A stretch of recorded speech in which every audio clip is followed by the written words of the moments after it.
Fala pessoal, bem-vindos a mais um episódio do Pode Crescer, onde você alimenta a sua mente e impulsiona o seu futuro. Se você ainda não me conhece, eu sou o Vitor Arantes, o host do Pode Crescer, em parceria com a Vox2U Passo Fundo, a maior escola de oratória da América Latina. Nesse episódio, eu tenho o prazer e a honra de receber aqui nos nossos estúdios ela, que é advogada, mãe, empreendedora, uma fera das leis, Juliana Campos. Bem-vinda! Muito obrigada, Vitor. Bom dia a todos. É um prazer imenso estar aqui hoje para conversar um pouco sobre a profissão, sobre quem é a Juliana, sobre como ela chegou onde está hoje. Que legal! E já que você me deu a deixa de quem é a Juliana, quem é a Juliana por trás daquela fera, aquela leoa que a gente vê nos tribunais?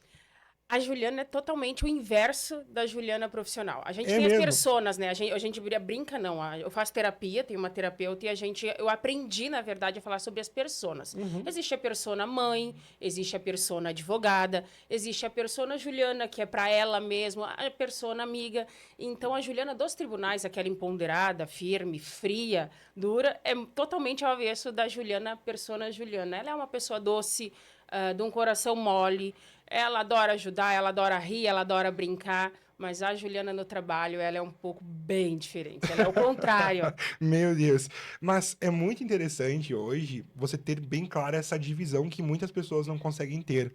Você diferenciar o você do trabalho, o você em casa, o você num relacionamento, ou você em qualquer área da vida. As pessoas acabam misturando tudo e não dá boa, né? Não, não dá, a gente não pode misturar, mas é claro, isso eu aprendi com o tempo, Claro, né? não é do dia pra noite. Mas isso, a gente tem que saber fazer isso, porque você não pode levar o trabalho para casa, você não pode levar o trabalho para relação com teus filhos, porque, claro, tem dias que a gente que é empreendedor e sabe o quanto é sofrido no Brasil empreender hoje, a tensão, o estresse, o nervosismo, e aí levar isso para casa acaba atrapalhando em todas as outras áreas da vida que precisam ter um cuidado, assim como você cuida da tua profissão. Claro, exato. Mas agora me conta um pouquinho, vamos começar do começo. Vamos Me lá. conta um pouquinho da onde você veio, da onde você é, me conta um pouquinho da tua infância, como é que foi? Vamos lá. Vamos lá. A Juliana, ela nasceu em São Paulo. Meu Nossa! pai é baiano, minha Aham. mãe gaúcha. Meu pai é aquele nordestino. Sabe aquela história do Nordeste da TV? O nordestino que saiu com uma mochilinha, 3 camisas e uma bermuda e foi para São Paulo tentar a vida? Esse é meu pai. Tenho orgulho imenso dele, porque a história dele é incrível. Ele conseguiu construir uma família com muito amor, com pouco que tinha, e todos os filhos são pessoas de caráter irrefutável. E a Juliana é essa menina, nasceu em São Paulo, aos 12 anos, São Paulo, capital, era uma cidade muito violenta, e aí meu pai e minha mãe começaram a analisar e ver que aquele lugar não era para criar os filhos deles. Eles eram cristãos, eles tinham algumas visões de mundo muito severas, até naquela época, porque hoje até a própria religião já é mais flexível do que há uns anos atrás, Claro. quando a gente era criança. E aí eles conversaram e decidiram, vamos embora levar os meninos para o interior, onde a gente vai ter uma qualidade de vida. Mas então você tem outros irmãos. Tenho mais 3 irmãos. 3 irmãos são 3 irmãos. homens? Tenho 2 homens e uma menina. Ah, que legal. E todos nasceram em São Paulo? Todos são E paulistas. daí migraram todos pro sul. Todos para o sul. Eu tinha 12 anos, o meu irmão mais novo tinha 9 e os outros são mais com idades mais avançadas. Mas aí de todas as cidades do Brasil, o porquê que vocês vieram pro sul? A gente tinha a questão de família. Como o pai era baiano e a mãe gaúcha, no final do ano a gente fazia uma viagem em família, que era Aham. quando dava. O pai recebia as férias, era para viagem em família. E a gente ia um ano pro Rio Grande do Sul, um ano para Bahia. Aconteceu que decidiram que o Rio Grande do Sul era melhor, né? Por questões de profissão, enfim, para o meu pai. E aí viemos todos embora para o Rio Grande do Sul. Que legal, que legal. Mas então você veio com 12 anos, 12. estudou uma parte da tua vida lá em São Paulo. Sim, sim, E até como a é que quinta foi essa série lá. fase lá? Era muito, aquilo que eu digo, a qualidade de vida era péssima. Os estudos lá eram o mesmo horário que aqui, era 7h30 da manhã, tu tinha que estar na escola. Mas a gente pegava um ônibus, demorava 2h30 quase para chegar na escola. Ou seja, era Nossa! 4h30 da manhã, tu levantava para chegar às 7h30 na escola. Tu saía quase ao meio-dia da escola, tu chegava em casa quase às 2 da tarde para almoçar. E aí o pai trabalhava, a mãe também trabalhava. E a gente era com um ônibus, ou uma época eles conseguiram pagar a Kombi, que a gente falava que era a antiga Kombi, que nem sei se existe mais. E colocava um monte de aluninhos e voltava. Aham. E aí a gente não tinha qualidade de vida. O meu pai, a gente via ele muito pouco por isso. Ele saía às 5 da manhã para o trabalho e chegava em casa quase meia-noite. A Nossa. gente não tinha contato com o pai, com mãe. No final de semana, sim, era da família, mas na semana a gente não se via. E essa foi a opção de vir para um lugar com uma qualidade de vida melhor. Que legal. Então, você estudou até a quinta série lá, teve toda essa migração para o sul Sim. e chegou aqui. Houve um impacto cultural? Como é que você se adaptou aqui no sul? O começo, para mim, foi muito complicado, porque quando a gente é criança, a gente deixa todas as amizades, a gente perde tudo e Sim, tem que construir isso na cabeça de uma criança. Isso a gente pode não levar a sério, os pais não levam a sério, mas toda mudança brusca para uma criança, ela vai ter um impacto. sim. Mas como eu sempre tive um apoio familiar, meu pai e minha mãe, assim, sempre foram pais incríveis. Eu tenho ele como os exemplos. Eu sou a mãe que eu sou por conta do meu pai e da minha Que mãe. legal. E aí eles sempre ajudaram a gente. A gente chorava. Aí eles tentavam substituir com cachorrinhos, com gatinhos, né, pra gente. Mas o povo gaúcho, ele foi muito acolhedor, sabe? O povo gaúcho, ele tem, por mais que as pessoas acham que o povo gaúcho é meio grosso, Aham. eu achei o povo gaúcho muito acolhedor. Passo Fundo me acolheu de uma forma, eu não tenho o que falar de Passo Fundo. A Juliana é o que é porque a cidade também proporcionou muita coisa boa para ela. Meu Deus, que legal, que bom que você teve essa experiência aqui. Como você disse, a gente tem a fama, mas por trás da fama Tem, tem algumas pessoas boas por aqui. tem. Chegando em Passo Fundo, você teve que retomar seus estudos, obviamente. Sim. Como é que foi essa Aí eu chegada aí? fui pra escola, aí como eu, lá em São Paulo eu era muito estranho, porque eu era menina do cabelo vermelho e muito branco. Hoje não sou tanto, né, porque a gente envelhece e vai ficando muito diferente. E tem algumas ferramentas, né, É, que a gente utiliza. e aí em São Paulo eu tinha muitos apelidos, né? Esquelina Kliget, cabelo de fogo, coisa que pra lá o ruivo era diferente. Claro. Eu cheguei aqui, parecia que era um pouco mais normal, então pra mim foi muito mais confortável. Eu cheguei na escola, já tinha 2, 3 ruivas. E a Juliana, apesar de ser uma pessoa muito séria, ela sempre foi comunicativa. Eu demoro 2, 3 dias, me cativo as pessoas, eu converso, eu faço amizade. E aí já fiz amizades, enfim, e o estudo continuou da mesma forma. Sempre amei estudar, desde menina, pra mim, eu amava estudar, amava ler, amava escrever.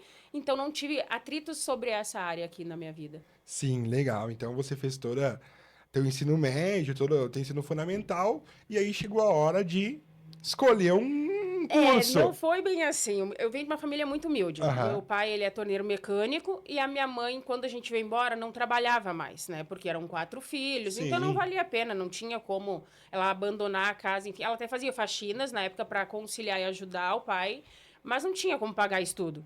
Aí a Juliana começou a estudar, com 14 anos comecei a trabalhar, tinha o programa na época da prefeitura que era para jovem aprendiz, que hoje não pode Uhum. mais, a lei proíbe, mas naquela época, com 14 anos, tu tinha trabalho. Eu fui trabalhar numa creche, recreacionista de creche. Fiquei 2 anos trabalhando, amava. Ganhava o meu dinheirinho, já não dependia mais muito do meu pai, porque a Juliana ela é muito independente desde menina. Ela nunca gostou de pedir nada para ninguém. Sim. A Juliana sempre gostou de ter, ela acha vergonhoso ter que pedir.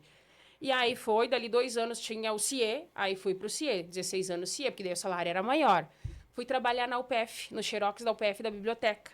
E lá eu via toda a movimentação da faculdade. E aquilo eu falava, meu Deus, eu me vejo fazendo aquilo, eu quero fazer faculdade. Só que depois, com o tempo, a gente entendeu que faculdade, na época, era para filho de rico. E até hoje, se tu parar para pensar, não tem acesso, não Aham. existe. É muito difícil um acesso para faculdade. Uma faculdade de Direito hoje é 1.900 a mensalidade inicial. Se tu pegar um pai de família que ganha 2, 3 salários mínimos, ele não É, vai ter condição de pagar uma claro. faculdade. E aí, quando eu estava no segundo grau, no segundo ano, eu conversei com meus pais, falava da UPF, enfim, ele disse, filha, tu não tem como fazer faculdade. E aquilo me revoltou de uma forma, eu disse, então também não vou mais estudar, porque eu era muito assim, eu sou muito, eu vou, eu não faço, eu não faço. E larguei os estudos, eu estava no quarto semestre ali do segundo ano, eu falei assim, não vou mais estudar, vou trabalhar, vou achar um trabalho, vou ganhar mais e vou comprar minhas coisas, vou me cuidar, enfim, e foi isso que eu fiz. Arrumei um outro emprego, fui trabalhar de gerente numa gráfica, para administrar gráfica, fazia esses serviços de papel, enfim. Aham. E trabalhava o dia inteiro, de noite ia para casa e não queria mais saber disso tudo. Bom, não vou fazer faculdade, para que eu vou terminar o segundo grau? Sim, já que A eu. minha cabeça. E aí foi com o tempo, logo, daí depois comecei a sair, porque meu pai não me deixava sair pra balada, né? Eu comecei a sair com 17 anos, conhecer o mundo, Aham. e nisso eu conheci o meu ex-marido. Era 19 anos, conheci ele, começamos a namorar, engravidei, a gente foi morar junto, fiquei 13 anos casada. E aí, o que a Juliana faz? Vamos trabalhar, porque eu também não gostava de ser dependente do marido. Aí a Juliana foi trabalhar, foi estudar, e aí o meu marido tinha aquela noção na cabeça assim, não, esse negócio de ter trabalho teu e não sei o que não é bom. Tem que ser concursado. Vida boa de concursado. E aí eu me enfiei no mundo do concurso. Achava lindo bancária. Eu achava linda aquelas mulheres de salto. Fiz 4 concursos da Caixa Econômica Federal, não passei nenhum, né? Mas pelo menos sentou. Tentei. Eu ia a Porto Alegre fazer o dito do concurso, porque eu Nossa, queria ser bancária. claro. Mas Deus sempre tem um propósito. Eu sempre digo assim, ó, Deus sempre tem um propósito na vida da gente. E aquele não era o meu. Eu não entendia. Eu queria ser contra, mas foi. Claro. E aí eu fiz o concurso da fase. O meu ex-marido, ele é agente penitenciário no presídio. Ele sempre foi da área da segurança. Aham. E aí eu fiz o pra agente socioeducativo da fase e passei. Isso em 2012. Passei no concurso. Nesse meio tempo que eu passei no concurso, até me chamarem para o concurso, eu conheci o Dr. Robespierre, que era o escritório de advocacia criminal já. E eu fazia serviço social, que naquela época eu consegui uma bolsa, e fazia serviço social e fui trabalhar no escritório de secretária. Ele me ofereceu um salário bom, eu falei, vamos, secretária. A Juliana era aquela assim, ó, ah, tá pagando bem, eu faço qualquer coisa. Tá me pagando, tô indo.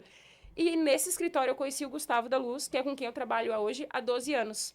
E eu fui obrigada a ir para a faculdade de Direito, porque eu estava 6 meses no escritório, o doutor Robespierre disse assim, ou tu vai para a faculdade de Direito, eu vou ter que te demitir, porque você, como assistente social, que não me tem serventia. Eu falei, meu Deus, o que eu vou fazer agora? O salário que eu ganhava não dava para pagar, eu tinha filho, eu tinha casa, tudo. E aí veio o programa do governo FIES, foi na época que estourou o FIES, e aí era fácil, era muito fácil o acesso. Eu não pensei 2 vezes, eu disse, eu vou na faculdade, é isso, e vou fazer o tal do direito para mim continuar ganhando bem e daqui a pouco evoluir, e vou. E fui lá e fiz o financiamento da faculdade e comecei a cursar direito. Em 2 anos que eu estava com o Dr. Robespierre, que conheci o Gustavo decidiu abrir o escritório dele. Ele pediu dinheiro emprestado ao pai dele, o pai dele deu promissórias na época, para a gente poder construir o escritório pequeno na época. E aí eu fui dele e me disse assim, Juliana, só tem um problema agora. Eu não posso pagar o que você ganha aqui. Mas a gente vai crescer muito, isso eu te prometo. Aí fica por tua escolha. Eu disse, não, eu vou. Eu não pensei 2 vezes também. Eu disse, não, eu vou contigo. Porque eu quero crescer, eu não quero esse negócio, aquele negócio que eu tinha na cabeça, tinha que ser concurso público, salário fixo, que veio do meu ex-marido. Para mim, não era de ser Juliana, quer ser ela quer ser independente. Juliana sempre correu de ter mais. E aí foi quando tudo começou. Em 2019, me formei na faculdade à tarde, porque eu comecei faculdade à tarde por questões de não ter o financeiro para isso. Mas peraí. Vamos voltar nessa história. Vamos voltar uns segundinhos aí.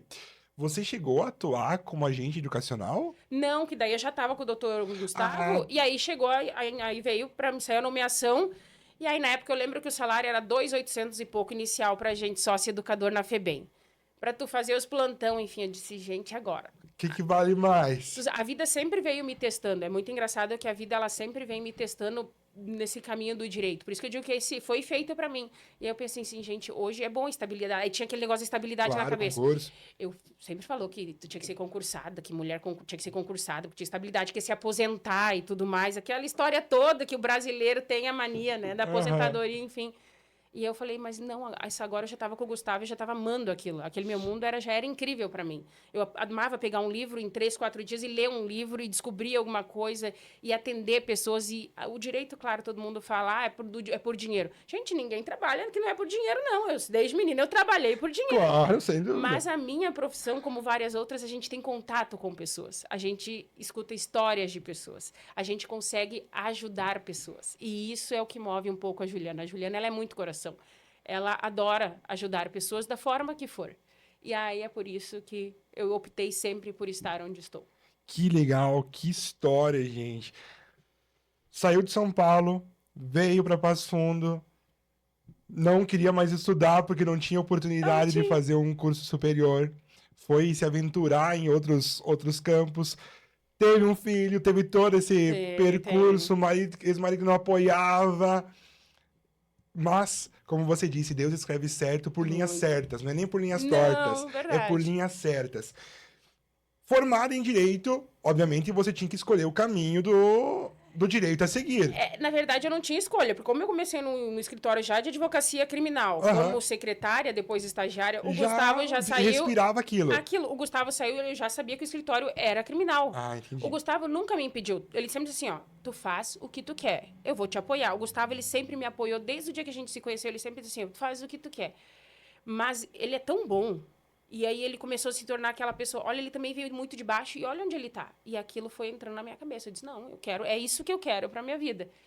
E aí a gente começou já, o escritório era todo criminal. Eu comecei a escutar histórias, porque as pessoas dizem que advogado criminalista defende vagabundos.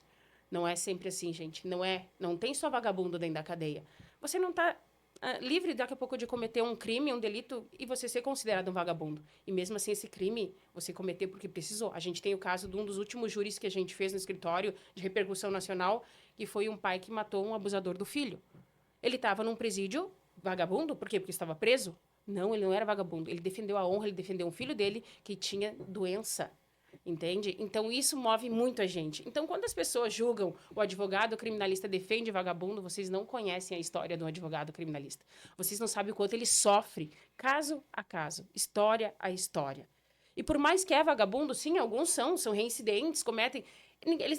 Nós não trabalhamos para ele sair da cadeia. A gente trabalha para que a lei seja aplicada para ele, como para todos os demais. Uma lei isonômica, e não que cada um tenha os seus benefícios e suas escolhas. Isso é ser advogado criminalista, e isso é o que me encanta. Meu Deus, que visão diferente que você traz hoje para nós que estamos talvez tendo o primeiro contato com essa área.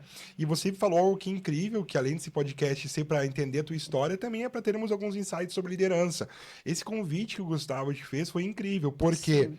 hoje eu não posso pagar o teu salário, mas eu te prometo que nós podemos crescer muito. Então, você que às vezes é empreendedor, quer iniciar o teu negócio, no início você não vai ter como pagar um bom salário, não vai ter como aportar, mas você pode vender uma ideia. Você comprou uma ideia. Comprei uma ideia. Tu tinha algo seguro, mas poxa, eu vou comprar uma ideia de que lá na frente eu posso ganhar. Então, não tenha medo de fazer propostas. Propostas não ofendem. Não ofendem. E Perfeito. pode gerar um grande resultado. E a Juliana é um testemunho vivo disso que nós estamos vivendo aqui hoje. Então, o que te levou a escolher, basicamente, é direito penal ou criminal? É penal criminal. Aí é os dois. É os dois. Uhum. O que- E hoje a gente trabalha em penal empresarial, porque as pessoas, elas conhecem, quando fala crime, Aham. só falam em pessoas. Não, existem crimes empresariais também, que também hoje a gente também faz, atua também, faz as defesas de empresas em Que penal interessante. empresarial. Uhum. Muito interessante. Ju, o que significa ser um líder para ti na tua área específica? É tomar decisões certas. Na minha área, assim, é você Aham. chegar ali e falar, bom, agora depende de mim. Eu sou líder, tá por minha conta. É tomar a decisão correta. É traçar o caminho correto. Não deixando a tua personalidade, o teu coração e o teu caráter de lado. É isso para mim é ser líder. Que legal. E você se demonstrou muito independente desde nova, como você Sim. mesmo disse, mas você já se via como uma líder ou você foi desenvolvendo isso com o passar do tempo? Não, poxa, agora eu sou uma líder. Eu tomo atitudes que reverberam em outras pessoas, porque isso é liderança. Não. A Como Juliana... foi pra ti isso? A Juliana, como ela veio de uma família muito tradicional e um pai muito rígido na criação da menina, Aham. ela tinha muito implícito dentro dela que a mulher tinha que sempre baixar a cabeça, o homem era sempre superior, essas questões. Então, eu nunca pensei em me destacar, em ser o destaque. Eu sempre fui aquela que, assim, eu vou fazer. Eu preciso fazer, eu vou fazer, mas eu não vou ser a líder. Não me importo em ser líder. Uma por cultura de família, enfim, de criação. Tanto que eu trabalhei muito isso nos últimos anos por conta dessa questão, porque a Juliana, ela chegou o tempo que ela fazia peças, ela atendia clientes, mas chegava no momento de tu liderar um processo num tribunal, numa audiência, ela tinha aquele receio, o medo ainda de falar, porque enxergava uma autoridade maior lá na frente. Então, cadê a líder? Tu precisa ser líder. Claro. E aí eu fiz terapia para isso, para poder entender que não, que o meu caminho, se eu queria o meu escritório, eu queria o meu nome, eu teria que tomar essa rédea e ser a líder. E aí, então, foi uma construção bem doída, porque eu tive que perder uma coisa que foi de anos de mim, a Juliana que enxergava as pessoas e era um pouco submissa, sim, senhor, não senhor. Eu via, tipo, um juiz, um desembargador, quando você vai no tribunal, que é diferente de uma audiência, são 4 desembargadores numa mesa com 1000, e você na frente falando com mais um monte de gente atrás te assistindo. E ali tu é o líder, o teu processo, você tem que mostrar o teu processo, e você é o líder e tem um cliente teu esperando por isso. Ele te passou a liderança do processo dele, a liderança da vida dele, porque a gente trabalha com vidas. E aí eu falei, é sobre isso. E aí foi perdendo medo e hoje é trabalhar. Hoje é... Que legal. Nós já vamos chegar, né, nessa parte onde você tem que, de fato, mostrar a tua liderança, mas Quem são as tuas referências de liderança? Eu já entendi que o Gustavo para ti é uma grande referência, mas quem são as tuas referências de liderança, de profissionais? Quem você admira hoje? Olha, eu quero ser parecido com essa pessoa. A gente tem mania o brasileiro, o ser humano, sempre de olhar os famosos que estão na tela. Eu até citei uns na entrevista, porque Claro. são aqueles que eu admiro pela questão de personalidade, que Isso. enfrentaram preconceitos, enfim, se tornaram grandes líderes. Mas eu acho que a gente, para começar, a gente tem que olhar as pessoas que estão ao nosso redor. São aquelas pessoas que nos impulsionam a ser um pouco mais a cada dia. Não adianta eu olhar uma pessoa que está lá na televisão, um Roberto Justus, e falar, eu quero ser que nem... Não, gente, eu tenho que olhar dentro da minha área. A Juliana é o quê? Ela é advogada. O Gustavo, para mim, ele é um exemplo, sim, porque ele começou sem nada. Foi com notas promissórias que ele abriu um escritório que a gente, como eu disse, a gente não tinha dinheiro nem para o cafezinho. E foi trabalho, trabalho, trabalho. E hoje a gente tem escritório em Passo Fundo, Balneário, e atua em todo o Brasil. Mas tem outros advogados. Nós temos o Jader Max, que é em Porto Alegre, que é uma referência hoje nacional de Tribunal do Júri, de defesa. O escritório dele é incrível. Ele comanda o escritório dele com vários advogados, funcionários dele. E, para mim, é uma das referências. Diz assim, não, um dia eu quero chegar dessa forma. Que legal. É muito interessante ter essa percepção, porque a gente acaba caindo em dois limbos. O primeiro de admirar quem a gente não conhece, como você disse pela TV. Pela TV. Pela TV, no palco as pessoas são aquilo que elas mostram ser. Mas quando eu admiro alguém que é mais próximo, de certa forma, eu conheço mais essa pessoa. Eu sei que ela é aquilo que ela diz ser. Então a gente acaba se comparando muito. Ai, porque o fulano tem 2 anos de profissão e olha onde é que ele tá. Sabe a história Mas dele? ninguém sabe os bastidores e a história. Às vezes tem muita coisa por trás que não é revelada. E pode ser uma história, sim, de sofrimento, de Pode. resiliência, mas também pode ser muita história que o povo não conta, né? Mas, Ju, em momentos de tomada de decisão difíceis, quais são os princípios que te orientam? Bom, eu tenho que tomar uma decisão difícil hoje. Quais princípios que regem a tua tomada de decisão? A Juliana, ela é uma pessoa muito séria e controladora dela mesma. Então, eu não tomo decisão nenhuma sem os meus princípios básicos, que são caráter, honestidade, algo que vá me fazer bem, e religião. Se eu preciso hoje de uma resposta, eu boto meus joelhos e eu entrego na mão de Deus. Digo, Deus, eu preciso de um caminho, eu preciso de uma direção. Me mostra. E ela vem. É muito engraçado. A minha conexão com Deus desde pequena, eu fui criada dentro de uma igreja e as pessoas podem achar que é coisa da cabeça dela, enfim. Hoje eu não vou na igreja, porque a religião não é igreja, tá, gente? Não é um local. A religião é a tua fé. O que você acredita? Eu acredito em Deus. Eu sei tudo o que ele fez para mim para chegar até aqui. No início da minha vida, eu não fui escolhida, ela foi sendo trazada, eu fui sendo levada até chegar onde eu estou. Então, quando eu tenho que tomar uma decisão, eu dobro o meu joelhinho e digo, Deus, eu preciso de uma luz, eu preciso saber o que fazer agora. E ela vem. E é dali que parte a minha atitude. Que legal, que interessante você ter bem claro quais são os princípios que regem a tua tomada de decisão. Inclusive, pode ser uma tarefa de casa para você que está nos assistindo. Para aí agora, anota quais são os princípios que você tem para tomar as suas decisões, porque todos nós somos regidos por princípios. Sim. E muitas vezes podem ser princípios que não são então interessantes. Então, pode ser uma vontade de ganhar muito grande que vai fazer você romper princípios. Então, até que ponto você sustenta os seus próprios princípios? E que interessante saber que, além dos princípios de caráter, você carrega princípios de fé, Muito. que são cruciais na vida do ser humano. Nós somos corpo, alma e espírito, somos um. E se queremos ser alguém completo, precisamos ser completo nas 3 áreas. Nas 3. Senão, vamos ficar capengo. Quais foram, ou qual foi o principal desafio que você enfrentou no início da tua carreira? Pode ser uma história, um desafio que te marcou e você disse, poxa, e no início isso foi um desafio para mim. Eu nem digo no início da carreira. Como eu já comecei com o Gustavo e a minha carreira já começou ainda na faculdade, eu não estava formada ainda, eu lembro que foi quando eu me separei. Porque daí a Juliana tinha casa, tinha filho, tinha faculdade, tinha o escritório que precisava trabalhar. E aí ela perdeu toda a estrutura, porque eu não tenho meu pai, minha mãe, família nenhuma aqui em Passo Fundo. A minha família aqui em Passo Fundo era o meu ex-marido e o meu filho.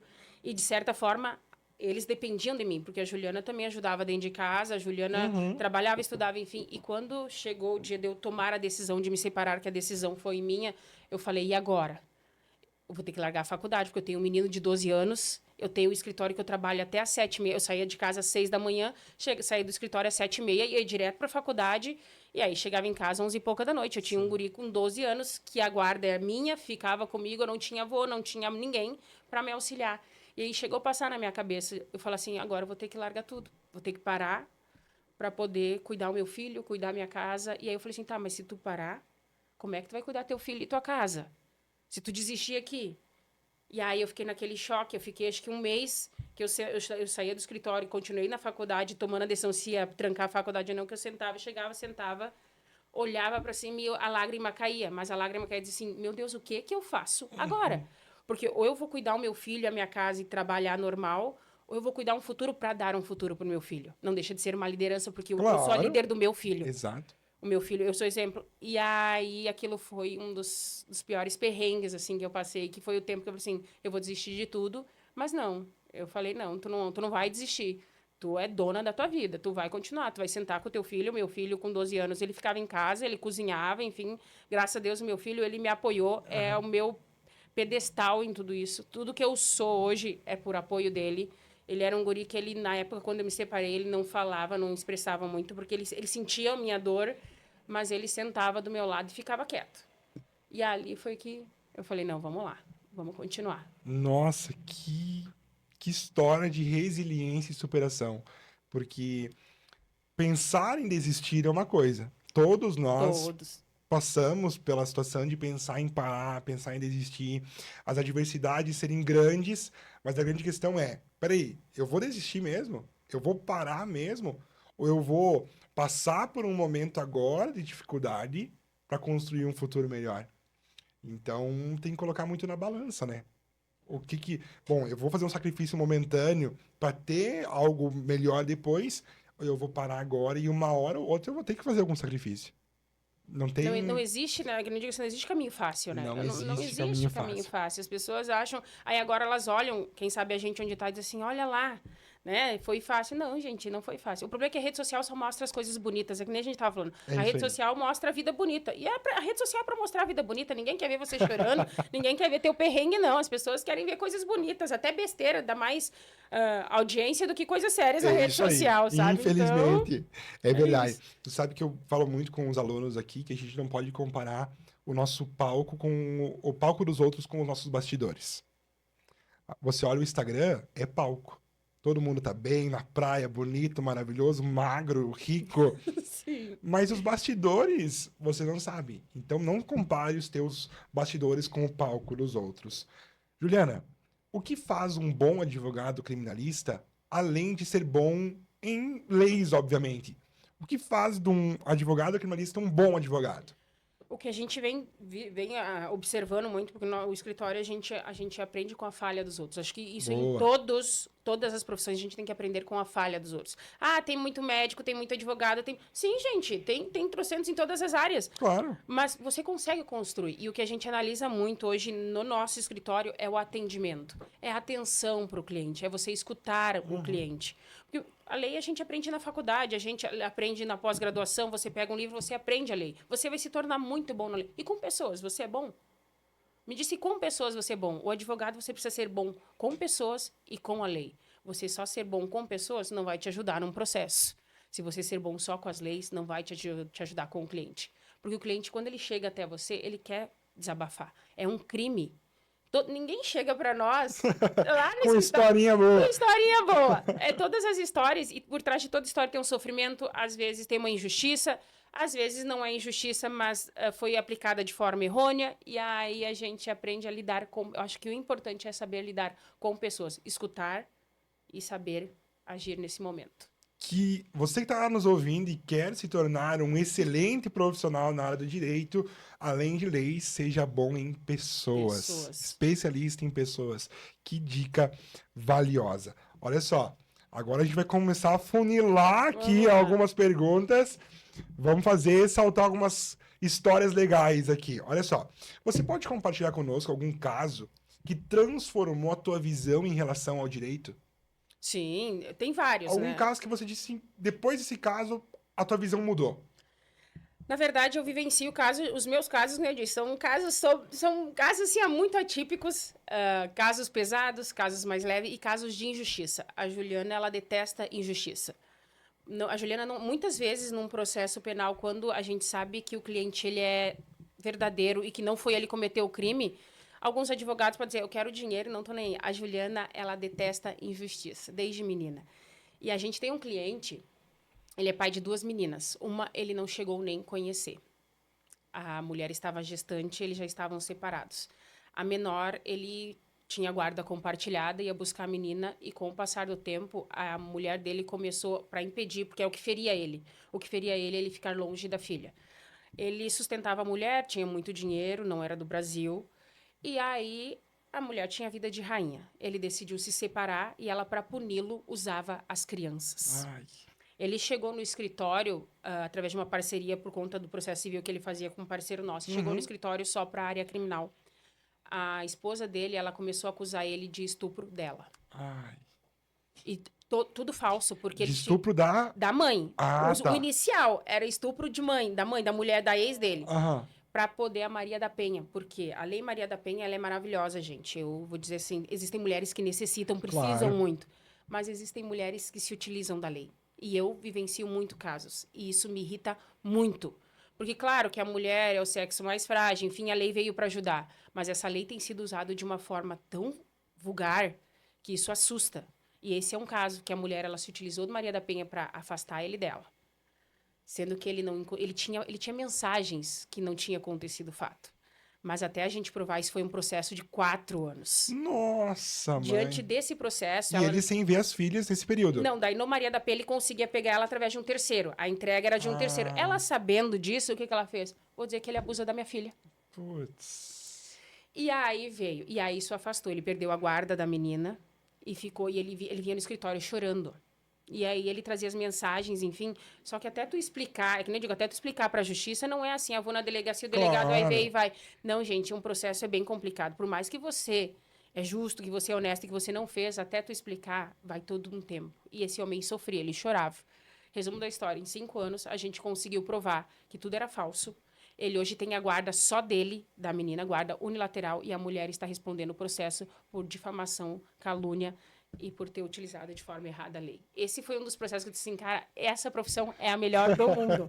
Aquele resultado que, poxa, valeu a pena. Sim, porque esse tu via, percurso. tu acompanha ele 4 anos chorando, e tu chorando junto por causa, aquilo te doía de ver. E eu, como mãe, saber afastar, porque ele cuidava aquela menina com carinho, ele cuidava melhor do que a mãe, a menina. Porque ela usava a criança para ferir o pai. E a nossa, e aí quando saiu o resultado, assim, agora, ela responde hoje o processo. A gente não deseja mal para ninguém, Deus o livre, Deus sabe que eu sou, mas eu acho justo hoje ela responder por todo o mal que ela causou para ele e para a filha dele. A menina menor, ele não tem contato, ele não vai querer porque ele não viu ela crescer. Então, ele está num processo ainda na menor, mas a maiorzinha hoje mora com ele é realizado. É realizado. Nossa, que legal. E agora essa pergunta talvez pode ser um pouco polêmica, mas você já respondeu ela de certa forma antes? Você já teve que defender alguém que no fundo você sabia que essa pessoa era culpada? E como que você lida com esse dilema ético dentro de você? A maioria dos nossos clientes, vamos dizer que são 85% são pessoas culpadas, né? Inocentes são muito poucos, isso é comprovado. É o que nem eu te disse, a gente tem que saber separar o profissional do pessoal. Essa hora você fala assim, não, aqui é a Juliana profissional, não é a Juliana pessoal. Não se envolver ao caso. E você saber que você está lidando com a lei e não com pessoas. Você não está defendendo o Vitor, você não está defendendo a Maria, você não está defendendo o João. Você está defendendo o que a lei traz. Quais que são os direitos naquele caso que se aplica. Então, que seja aplicado para ele. Muitas vezes a gente não consegue em primeiro grau. Por isso que a gente vai para o tribunal, faz sustentação oral. Outros casos que são bem complexos de trabalhar é o júri. O júri são casos porque existem, que nem esse que eu te pontuei, do pai que matou o abusador de um filho que tinha Down. Entende? É direito de tirar a vida de alguém? Não, ninguém tem direito de tirar a vida de alguém. O fulano não tinha direito de ninguém. Mas tu entende que naquele momento, ele sabendo da situação, foi o melhor para ele lavar a alma dele? É justificável? Não. E nisso existe o excludente de licitude no Código Penal. Né? A legítima defesa, que é para defender. E foi assim que ele foi absolvido pela população. Porque o tribunal do júri, quem julga não é o juiz. é a população. E ele foi absolvido. Também foi um caso, assim, que no final o choro vem, assim, sem explicação. E como é interessante voltar, ligar com aquilo que você falou no início. Hoje você sabe dividir o você profissional do você pessoal. E nesse momento também de um caso, e não é só no criminal, qualquer área, Qualquer área. você dividir, poxa, eu posso me envolver até um ponto, e de um ponto em diante eu tenho que ser extremamente profissional, porque a pessoa depende disso, depende da minha defesa. E a gente acaba caindo, quem tá de fora, é um pouco ilusório, talvez. A gente assiste aqueles filmes, aqueles Sim. júris. Eu sei que é parecido, mas lá eles fazem muito caricato, de certa E forma. o júri americano, ele é muito diferente do júri brasileiro. A Ah, forma de boa! Conta pra nós julgamento é aí, conta pra diferente. nós. O júri do americano, nós temos, quando chega um júri aqui no Brasil, que a gente fala, a gente tem a primeira etapa que vem o quê? Vem a denúncia, e aí você vai trabalhar todo um processo para ver se vai ter a pronúncia ou não ao júri. Lá nos Estados Unidos, não. Os crimes já vão direto a julgamento ao tribunal do júri. Os jurados são diferentes, a forma de julgamento é diferente. Aqui no Brasil, Eles ficam não. trancados até o final do julgamento, É num bem o filme. hotel. O americano é E bem aqui o filme. não. Aqui não. Aqui o júri vai lá, ouve, vai pra casa. Não, não, é um dia. Ah, É é? No mesmo dia? No mesmo dia, no mesmo dia. A Ah, população pode assistir o júri, é aberto, a população, todo o júri pode ser assistido. São 7 pessoas da comunidade selecionadas para fazer o julgamento, para condenar ou absolver o réu num tribunal do júri, mas aquele negócio de filme, de mídia, não é bem aquilo. poxa, que interessante saber isso. E aí, o, o veredito do júri, ele é o mesmo veredito do juiz? O, Ou ju- o juiz acata o veredito do júri? Como é que é? o juiz acata. Quem julga é os 7 jurados. Ah, entendi. Eles, O eles vão. juiz, ele tá pra A pena. remediar. Não, a pena. O juiz vai aplicar a pena. Porque o que acontece? Vou te dar um exemplo. A gente tem um caso de homicídio duplamente qualificado, enfim. Tá. Teve a sessão do júri, foi dado a voz à defesa, foi dada a voz à acusação, que é pelo Ministério Público. Existem famílias que contratam um advogado que é assistente à acusação também para falar. E aí tem o tempo, 1h30 para cada um. Se fala, tem todo o ritual do júri. E quem vai votar depois se o réu é condenado ou não são 7. Eles votam em sigilo, passa a caixinha do sigilo, vai até o juiz, ele confere os votos e aí diz, foi condenado, foi absolvido, foi tirado o Mas eles qualificador, não não. deliberam entre eles. Não, eles não podem nem ter contato entre eles. O jurado, eles são incomunicáveis. Olha aí, ó. Filmes, vocês me mentiram. Tribunal americano colocou ilusão na minha cabeça. Não, não, não. Os jurados aqui, se os jurados se conversam, é anulado o júri, se faz uma nova data, um novo sorteio, não pode ter contato. Ai.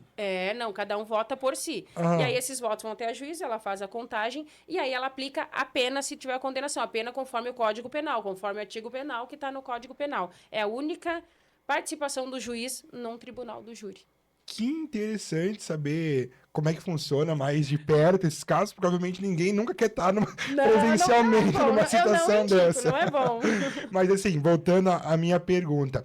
A gente assiste filmes, vê Suits, quem nunca quis ser advogado. Inclusive vai voltar, né? Agora Vai voltar o Harvey, a já. Jessica Pearson, quem nunca quis ser. Mas tem algum júri, algum caso em que você disse, poxa, nesse caso eu fiz a diferença? Eu acho que no processo penal, em todos os casos, o advogado faz a diferença. Né? Tem casos, é claro, que fogem do nosso controle. Aham. Né? A gente depende de uma sentença de um juiz, principalmente Claro, quando a gente claro. depende de uma sentença do juiz. Mas eu acho que todo caso depende de nós, de tu sentar, analisar o caso a caso, analisar, você estudar ao máximo aquilo para falar, não dá para tentar tudo. Ah, não vou levar porque tem aquele negócio. Ah, mas isso aqui, o entendimento, porque a gente não trabalha só com leis. A gente trabalha com os entendimentos, Claro. jurisprudências, que hoje é o que dominam, por conta que o Código Penal é antigo, a Constituição Federal é antiga, já diz que está ultrapassada e nem está sendo utilizada de forma certa. E aí é você, sabe, olhar o processo e se fazer ouvido. É a questão essa da liderança, se fazer ouvido. Você... Ah, mas o juiz não entende assim. Não, mas eu vou falar. O juiz vai ter que prestar atenção, porque eu vou falar. Claro, é teu direito. É meu direito do cliente, né? Isso aí. É o direito do cliente, porque a gente dá voz a uma segunda pessoa que está precisando de voz. Essa é a... Que legal. Você vai concordar comigo, de certa forma, que esse ambiente majoritariamente masculino? Muito. Sim ou não? Muito. Você já enfrentou alguma resistência no início, ou até mesmo até hoje, você enfrenta ainda por ser mulher tão atuante nessa área? Eu acho que a população, a gente enfrenta um preconceito maior da população. A população, ela enxerga já o advogado criminalista, como eu disse, o defensor de vagabundo. Eles não enxergam que não é defender vagabundo e sim trabalhar com leis, ou daqui a pouco até um inocente, porque a injustiça é pior.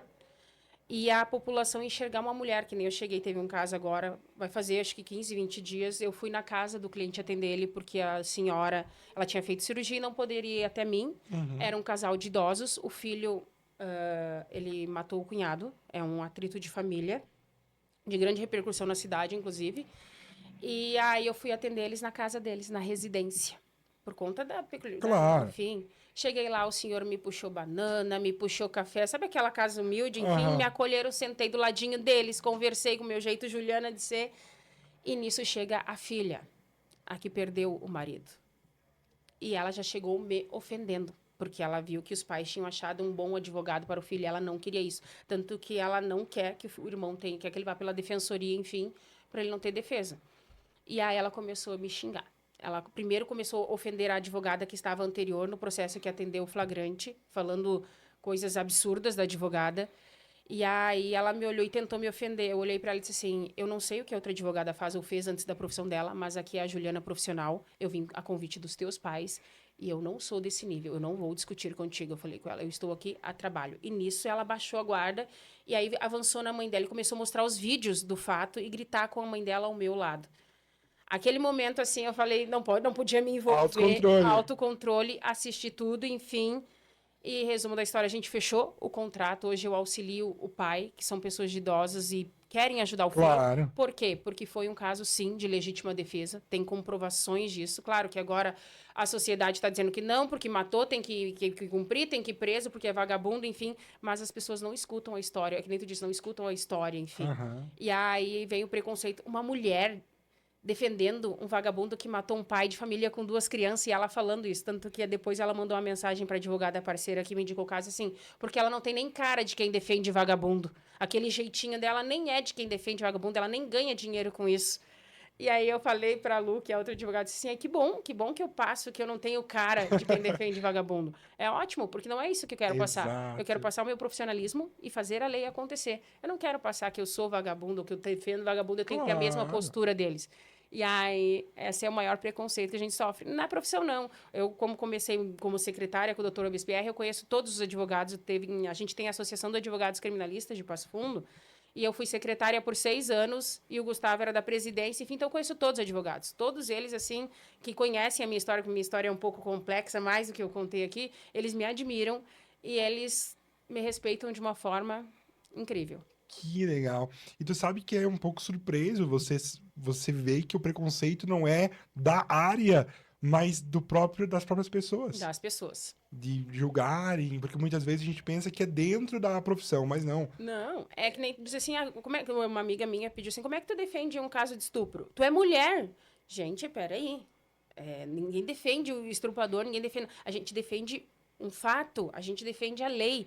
E isso em mim é tranquilo, porque eu sei separar a Juliana Coração, que sabe que não gosta de um estupro, mas a Juliana que sabe que a lei tem que ser cumprida. Claro. E lá, no meu trabalho, eu sou a Juliana que eu quero fazer a lei. Eu quero ser injustiça, que seja cumprido, que cumpra então da forma correta. Não é sobre a pessoa, Juliana, é sobre a profissional Juliana. E as pessoas não sabem separar isso. Meu Deus. Qual conselho você daria para uma mulher que quer se tornar uma referência na profissão dela? Qual conselho? Talvez ela está sendo rejeitada ou na área dela não é tão popular uma mulher fazer parte. Que conselho você dá para essa mulher? Não escutar as pessoas, terceiros. Claro que vão ter pessoas que vão te apoiar, vão te fazer crescer, que nem eu tive o Gustavo. Mas não escuta o que elas acham da tua escolha. Não escuta o que elas acham do que você está fazendo. Escuta você. O que, que você quer? O que, que te faz bem? O que, que te faz levantar de manhã cedo e sorrir? Eu vou pro meu escritório de manhã, para mim, eu digo, não é um trabalho, é uma diversão. Eu nunca levanto de manhã, eu tenho que ir pro escritório. Eu levanto de manhã, meu Deus, que bom, tenho que ir pro escritório. Eu não sei o que vai acontecer, porque a gente nunca sabe. O dia Claro. nunca sabe. Então, assim, não escute as pessoas. Escute o teu coração, os teus desejos e foque em você. Vai vir críticas, muitas. Vai vir elogios, vários. Mas faça o que te faz bem. Não o que os outros querem que tu seja. Muito bom. Faça o que te faz bem e você vai ter prazer e sucesso por um bom tempo. Juliana, no Brasil, as pessoas desconfiam muito da justiça. Pelo histórico, por situações. Você acredita que no Brasil só tem defesa quem tem dinheiro? Não. A justiça brasileira é falha, concordo nesse ponto. A nossa justiça ela é muito falha. Há processos que andam de forma errada, que chega a uma condenação daqui a pouco por inocente. Nós temos muitos inocentes num presídio. Os negros, por exemplo, até que quando eu faço aula aqui na escola, né? Vou falar que eu faço aula de oratória. E aí a gente teve um tema, enfim, eu falei que a maioria das condenações, principalmente no crime de estelionato, que é por reconhecimento fotográfico, é um pretinho, não sei o quê, é ele, e aí vai lá e se condena.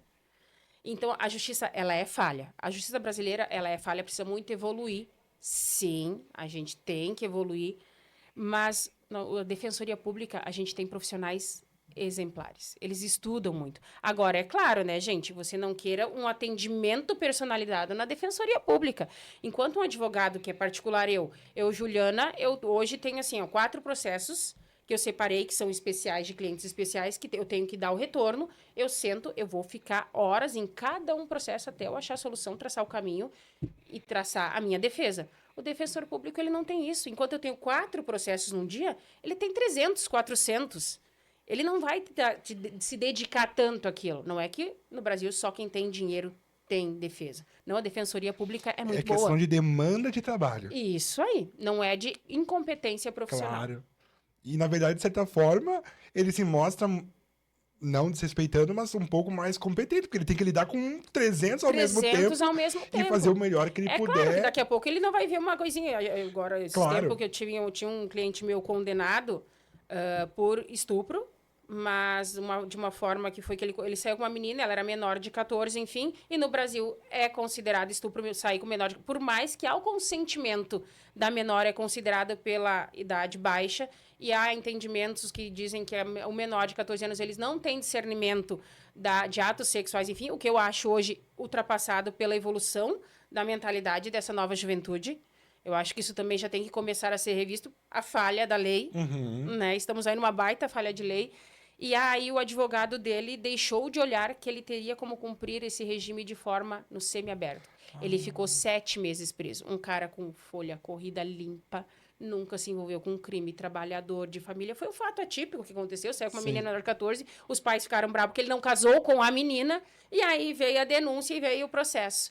E aí correu todo o processo, ele foi condenado, ele foi preso. Quando ele foi preso, a mãe dele me procurou. Por uma indicação, falaram, vai que ela vai achar. E eu disse assim, me dá 2 dias que eu vou estudar todo o processo. Vou te dizer se ele vai ter que cumprir a pena, porque eu fui em 8 advogados, fui advogados em Caxias do Sul, advogados em Porto Alegre, e todo mundo me disse que ele tem que cumprir pena. Eu disse, não, me dá 2 dias. Foi o prazo que eu pedi para estudar todo o processo.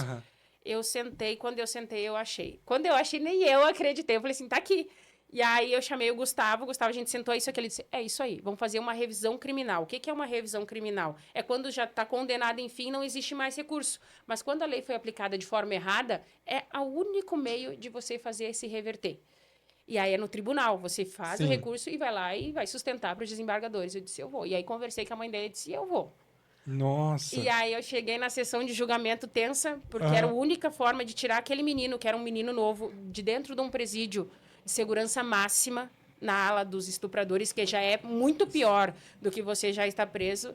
Aquilo era um peso gigantesco nas minhas costas, porque eu prometi para uma mãe que e ele tem um filhinho pequenininho também. Eu disse, não, é isso, e eu te digo que eu vou fazer, e eu vou fazer. E aí eu fui para a sessão de julgamento um dia antes, eu lembro que eu não dormi aquela noite. Eu falei, meu Deus, Senhor, eu preciso. Eu preciso que eles me escutem, que eles vejam que eu estou correta, que a lei diz e ela tem que ser aplicada. Eu lembro que eu demorei, a gente tem 15 minutos uma sustentação oral. Você tem 15 minutos para falar de todo o processo e o que tu quer. É muito pouco tempo. E aí, quando eu terminei a sustentação, aí vem os votos, porque são 4 desembargadores e todos eles a favor. Eu queria chorar e não podia. Claro. Aquela toga gigantesca. E ali na sessão, tu tem que se manter firme. Quando eu tirei aquela toga e saí, a primeira coisa que eu fiz foi pegar o telefone e ligar para a mãe dele chorando. E aí eu falei, essa é a diferença. É você conseguir analisar os detalhezinhos quando você é pago. Porque, cara, ela me pagou, ela confiou no que eu falei. Claro. Então agora eu vou dar retorno. E essa é a diferença de um advogado particular. Acho que você poder ter mais tempo e querer fazer as coisas darem certo. E que responsabilidade, como você disse, né? Esse foi um dos casos também que eu tenho, como eu disse, são vários. Esse foi um dos casos, assim, que eu saí, eu só queria chorar e contar pra mãe dele que daqui 24 horas ele estava em casa. Nossa, mas assim, ao mesmo tempo, que acompanhamento ele não vai precisar ter por entender que ele passou 7 meses e não precisaria ter passado. Não, e tu sabe que o outro advogado vai te dizer, ele nem era defensoria pública, era advogado particular. Ai, pra piorar a Pra situação. piorar, e tu explicar pro cliente, cara, Aham. tu só ficou preso porque o advogado não enxergou o que tá desenhado na lei. Assim, ó, tava desenhado na lei. Eu não Aham. precisei trazer fatos e nada. Eu só falei o que a lei falava, o que os entendimentos jurisprudenciais entendiam, o que o STF, o que o STJ falavam sobre e que era um direito dele e que tinha que ser aplicado. Porque ele já estava 6 meses preso sem ter a necessidade. Nossa! Juliana, você já me contou, então, que, de certa forma, a opinião pública mudou sobre um caso aí que você nos relatou Sim, anteriormente. A opinião pública pode mudar e influenciar casos. pode. E como que você lida com isso? De, poxa, tá todo mundo falando uma coisa, mas eu vou ter que ir contra essa maré. Como que você lida com isso? É sobre você não escutar pessoas. É Aham, aquela mesma questão, não escuta pessoa. Que nem esse último caso que tu comentou, que tá, e até agora a gente vai ter que entrar, enfim, um processo contra a própria rádio por ter divulgado, porque é direito você divulgar o fato, é direito sim, hoje em dia existe a lei que tu pode dar o nome das pessoas, mas você não pode contar o fato de forma errada. Você não pode falar sobre as questões pessoais. E nesse caso foi falado, a população, se tu olhar os comentários, é horrível, chamando de monstro, de tudo mais, enfim. Mas daí você fala assim, não, não é assim. É você saber separar. É você não escutar o que os outros falam. claro. É sobre isso, é você... E como é difícil, porque a opinião pública ela vai estar baseada naquilo que ela está vendo de fora. E num tribunal do júri muito mais, porque é a população que vai julgar. Tu entende que se for um processo normal, não, porque é o juiz que vai ler, vai ser Claro. trabalhado, vai trazer as provas para dentro do processo, ele vai analisar as provas e vai dar a sentença. Numa questão de tribunal do júri, não, O porque a júri já pode população... entrar influenciado. Claro que pode, porque a população tem acesso a essa rede social que divulgou, já tem Nossa. 999 comentários, ele já vai, o ser humano já vai com formado uma opinião. Tu Claro. pode ficar lá na frente falando a 1 hora e meia que tu tem direito, e ele vai estar, o cérebro dele vai ser blá, blá, blá, blá, blá, porque eu vi lá na rádio isso, e acabou. Pra tu reverter isso num tribunal do júri, Aí que tu se mostra pra que tu é, veio. é muito difícil, porque tem pessoas, os antigos, hoje o pessoal mais novo ainda ele tem uma mente mais aberta. Sim. Mas o pessoal mais antigo, os julgadores mais antigos, a população que é mais antiga, que vai julgar, ele sabe como eles são? Eles são mais rígidos. É ou Sim. não é? Eles não Sim. têm a flexibilidade. Claro. E aí tu E o convence. júri, quem escolhe é o governo ou Não, vocês você têm o faz. direito de dar o pitaco? Esse eu quero, esse não? O que existe assim, existe uma lista no fórum que qualquer povo da população pode ir lá se inscrever e dizer, eu quero ser jurado de Olha aí, júri. ó, você que tem interesse em ser júri num caso, você pode então lá no fórum. Vai no fórum, existe uma lista que você vai se habilitar para jurados, você vai ficar lá, aí eles vão fazendo sorteio, vão separar a quantidade que tem. Cada sessão de julgamento é chamada a quantia certa. Desses ali no ato, a juíza vai sortear 7. Ninguém sabe se vai Ah, julgar ou não. A juíza vai lá dos que foram convocados, sorteia 7 e vão lá para a mesinha do julgamento. nossa, que interessante. Juliana, vamos indo para a reta final agora. Trabalhar com casos graves e complexos é extremamente desgastante. Muito. Você já nos falou que faz terapia, que é importante no teu processo, mas como você lida para manter o equilíbrio mental? De, poxa, eu tô com um caso grave, como que você se equilibra mentalmente? É aquilo que você falou, a gente tem que estar com a fé, a saúde, tudo equilibrado. A família, quando tá tudo equilibrado, te afeta, sim. Mas quando tá tudo equilibradinho, você consegue daqui a pouco ir relaxando. Quando eu tô muito estressado, o dia foi muito tenso, o caso é muito pesado, o que que eu faço? Eu me isolo. Juliana, eu chego em casa, tomo o meu banho, me fecho no meu quarto, faço, que nem eu tenho a fé muito grande em mim, eu faço a minha oração, reclamo para Deus, ai Deus, sabe? Aquela reclamação boa, enfim. E aí eu vou relaxar. Mas não tem como tu separar totalmente, você vai se Claro, abalar. claro. As sentenças nem sempre são favoráveis, às vezes você fala, cara, eu fiz tudo certinho, por que não deu? E tu chegar para um cliente, porque é fácil chegar para um cliente, eu te absolvi, deu certo. E tu chegar para um cliente, ó, veio a condenação, daqui 40 dias tu tem que se apresentar no presídio para cumprir pena. E você ter que acompanhar esse cliente até o presídio e entregar ele, ver ele colocar a gema e ir para uma cela. Não é fácil. Gente, a advocacia criminal, o pessoal, eles têm essa mania de achar lindo, maravilhoso. Não é. É lindo ver os stories, é lindo ver... mas não, o sofrimento por trás de uma advocacia criminal, a responsabilidade é gigante. Nossa, Muito. é realmente o bastidor que ninguém quer ver. Ninguém quer ver, ninguém quer passar, né? Tu não quer chegar para um cliente teu e dizer assim, ó, infelizmente eu fiz o que dava, tu vai preso. Ninguém vai querer isso. E você teve algum caso que você, obviamente, perdeu e você ficou, poxa, Vários. Perdi esse. Vários. Existem vários. É que nem disse, e cada cabeça, cada juiz tem um entendimento. Quando você chega no tribunal, a gente tem 3 câmaras julgadoras. Você meio já tem noção. Uma é para tráfico, tu fala assim, cara, que eu naquela câmara, eles não entendem. Tu pode ir lá, desenhar e falar, o entendimento deles, eles vão contra. Até a tua sustentação, doutora, parabéns pela sustentação, tua postura, clareza, enfim. Mas a gente entende diversamente do que você falou. Vários casos. E isso é o que mais machuca um advogado. Claro, eu falo por mim. Existe advogado, assim, vou te dizer, eu cobrei tanto. É que não digo assim, gente, advocacia não é só dinheiro. Pode entender? Pode. Para a Juliana não é só dinheiro.